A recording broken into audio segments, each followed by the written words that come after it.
are the sort of overriding concerns? Trade, trade, trade, morning through night.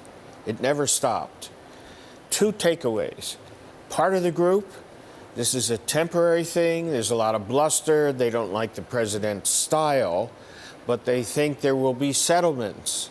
Deals will get made, and that group comes out of this optimistically. The other part of the group says this is protracted.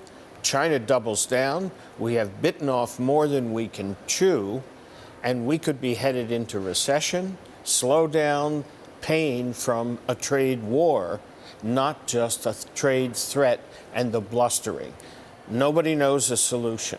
When you take that, Vonnie, and you look at Abigail's just report on the markets, the forecasts for a year from now, on one end are 2,300 on the S&P, and on the other end, 3,300 on the S&P.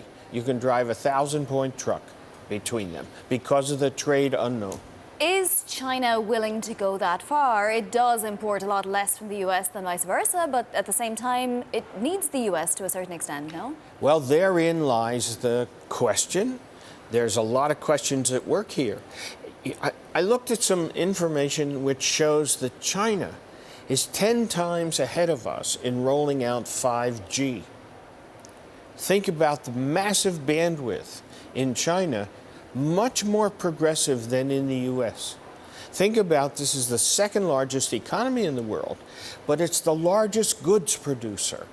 And it has a culture which is patient, doesn't have to deal with a midterm election, doesn't have a two-party system, and we offend their culture. We threaten them. So we're acting like a bully. That was a takeaway from a lot of the folks in the group. There were other folks who were defenders of Trump policy. No one buys the Peter Navarro claims that have been going around for 6 months. This is all going to work out. Everything's going to be fine. That's what Peter was in March. We'll never have retaliation, he said. Well, look at what we've got.